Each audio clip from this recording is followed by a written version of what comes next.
right, so this is going to be our Obi-Wan Kenobi episode 5 review here on Answer Us.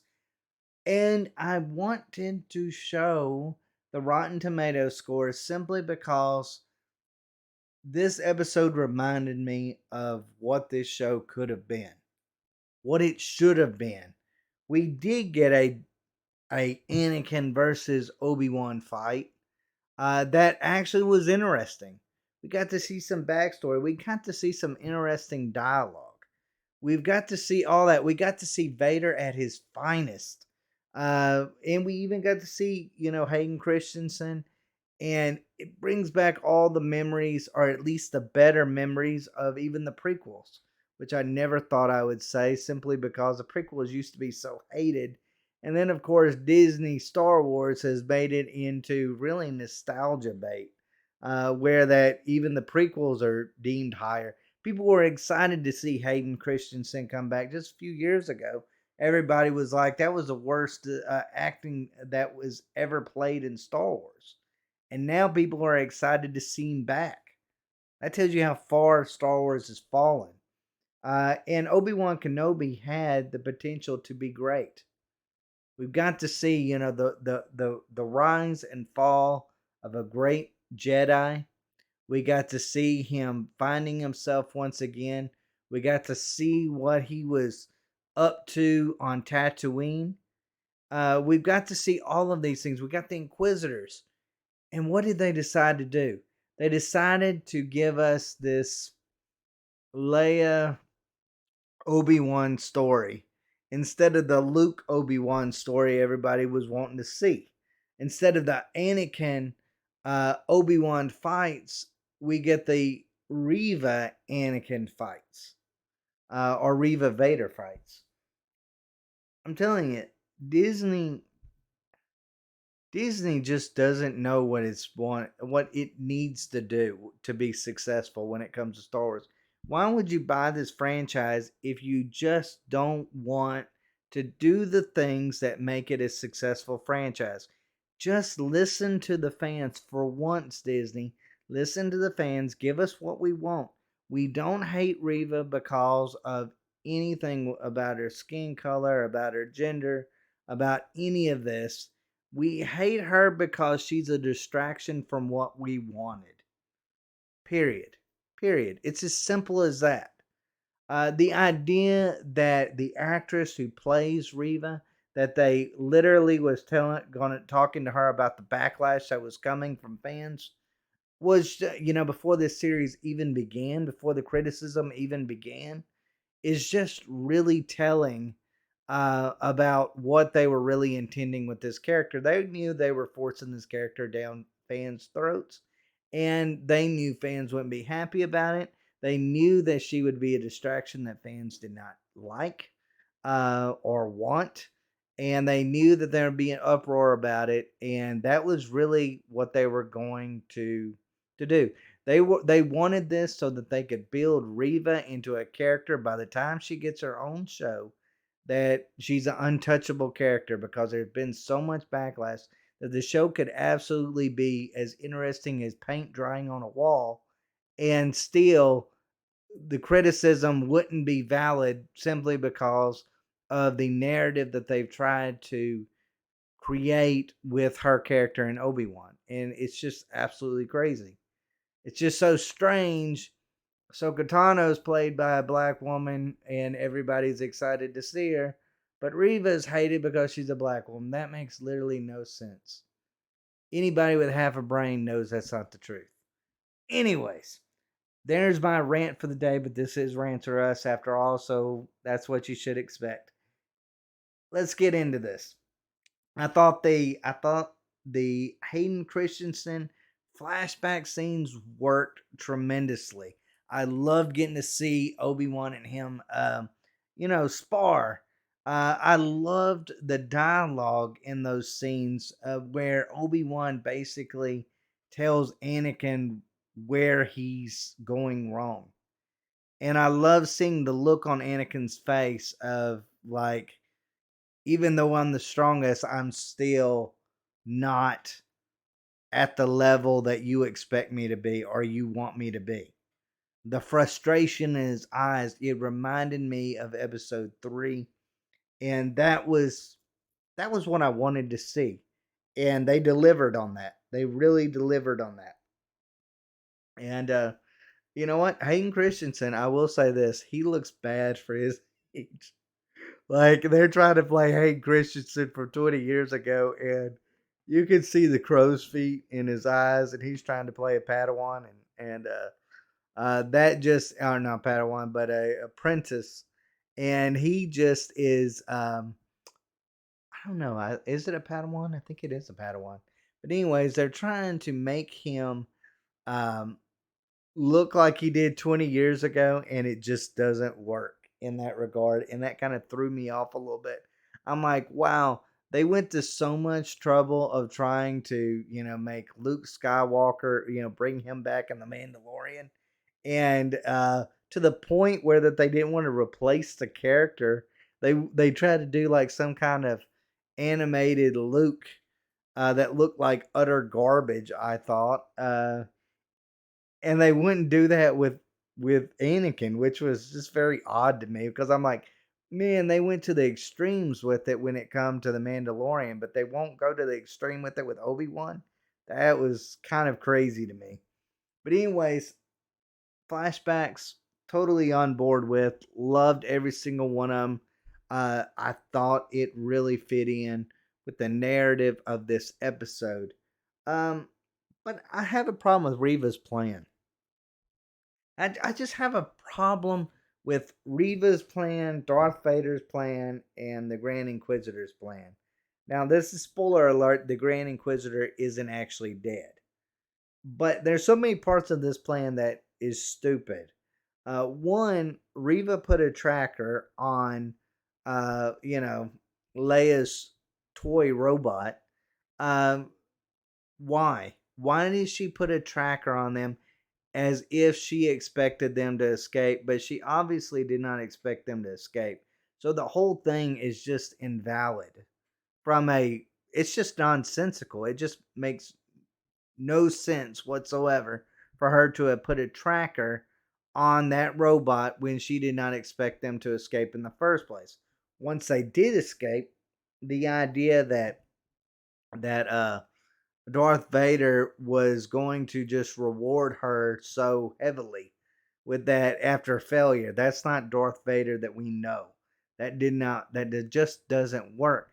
And so then the idea at the very end is Reva goes and she tries to get her revenge against Darth Vader, tries to kill him, and then she finds herself in this situation where that it's been this big ruse where you have the Grand Inquisitor faking his own death so that Reva could take over, so therefore she could find Obi-Wan Kenobi because for some reason she was the only one that could find him, which made literally no sense to me. Like Darth Vader has everything at his disposal. The Grand Inquisitor has everything at his disposal. And what did he do with that? He instead faked his own death so that she could take over for a moment, believe that she's in charge, believe that she's close enough to Vader to actually kill him. And that just is so complicated of a scheme that is really doesn't make any sense. You didn't need Reva to find Obi-Wan Kenobi.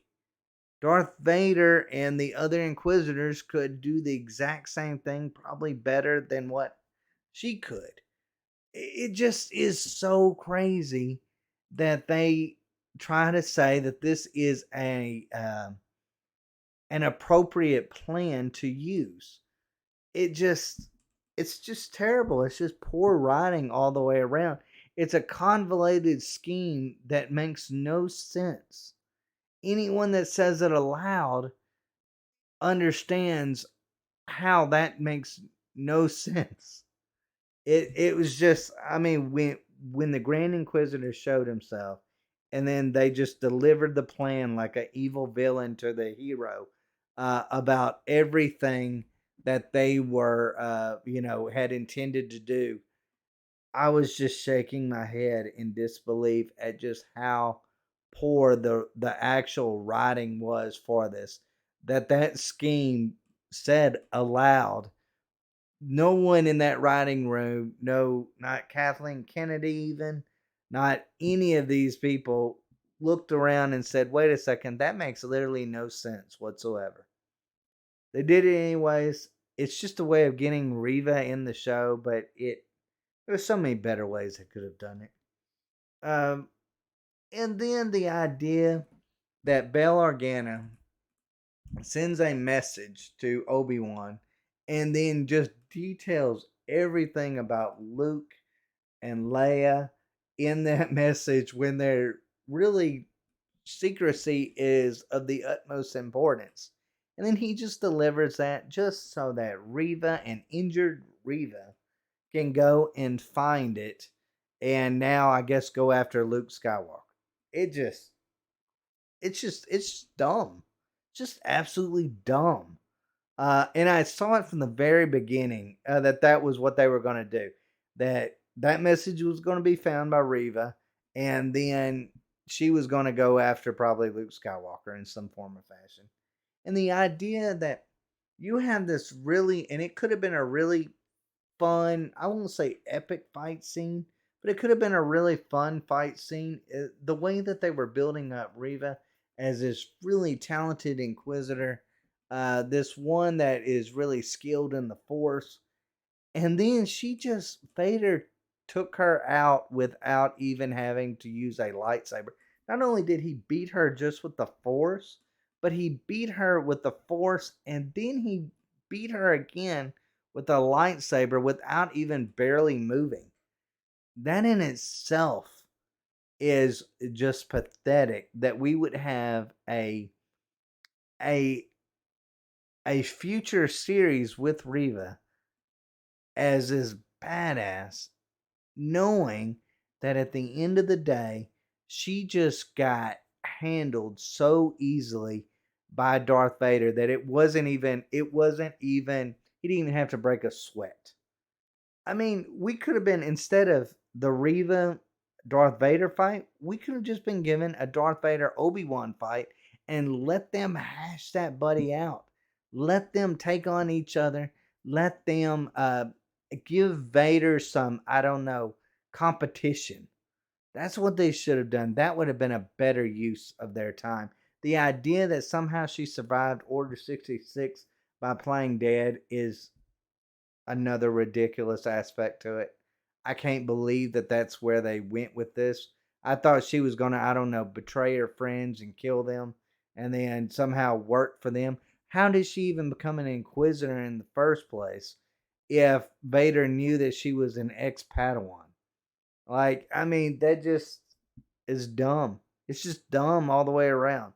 Like you're sending this Padawan that what isn't really technically turned to that supposedly you had tried to kill at one time to go after Obi-Wan or any Jedi is just beyond me.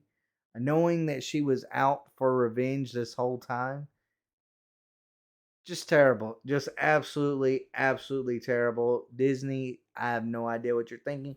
You deserve that 59% average audience score. You deserve it because that's just not thinking about plot. That's not thinking about character. And that's not thinking about the legacy of Star Wars by having this nonsense dribble being portrayed on screen. This show has potential. You wasted the potential. You completely and totally wasted it. And it pisses me off to the extreme. It really does. I mean, how Disney cannot help themselves with this Riva situation.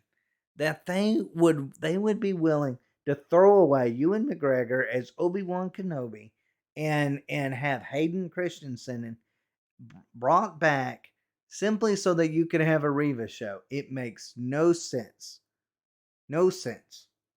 I mean, it was all just so that they could get eyes on her, so that they could get all the hate out of the way, so that by the time she gets her own show, she is really untouchable when it comes to critics. because no one will want to give that show a bad rating because they don't want to be called names. That's unfortunately all Obi-Wan feels like at this point, is to be just a setup for Reva. Now, don't get me wrong, I've had my problems with Disney doing this, whether it be, The Mandalorian setting up future shows, or Boba Fett setting up future shows. I felt like, these shows need to stand on their own. I don't feel like they need to set up future shows. I feel like, have each one distinct from itself and don't have all these stupid tie-ins. I think that would be a better use of their time. But of course they're not going to do that because they're not brave enough to do that. But yeah, I mean, overall, I'm just so disappointed by Disney and how they could not help themselves by having Leia always save the day, um, and just have Obi-Wan kind of being the guy that really couldn't do anything.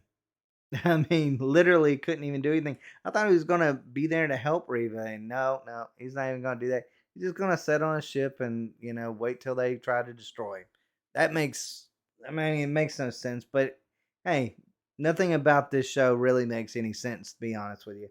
And I don't even want to really touch on this because it was so pathetic. And when I say pathetic, I mean that in the most literal sense. It was pathetic at how the stormtroopers broke in and was shooting and not hitting a single person. I think there was one guy that got killed in all that shooting at point blank range, and yet they literally could not hit anything. Like, that could have been one of those moments where you see a massacre, and that would have been one of those touching moments, those overwhelming moments, those moments where you feel like the Empire it's inevitable for them to win. And what did they do? They just had stormtroopers firing into the air, missing everybody that was directly in front of them, while they were getting mowed down by just random people. It's just pathetic. And the idea that Obi-Wan couldn't take out all those stormtroopers on his own is ridiculous in itself. I mean, I think we saw enough in the Clone Wars to know exactly how powerful Obi-Wan actually is. Those guys wouldn't have had a chance in the world against Obi-Wan Kenobi. I mean, I say that, but they might could have got the best of him. But what I'm just trying to say is he should have been able to take out majority of them on his own, giving like he should have been a one man army taking out them, and instead he just played literally no role in that. It just is crazy to me. Overall, I give this episode a 4 out of 10. And I only give it a 4 out of 10 because I really love the backstory. I mean the flashbacks. I love the flashbacks. Take the flashbacks out, and this was a terrible episode all the way around. All the way around. Anyways, guys, let me know what y'all think in the comments down below. Did you love it? Did you hate it? As always, thanks for watching. Y'all take care.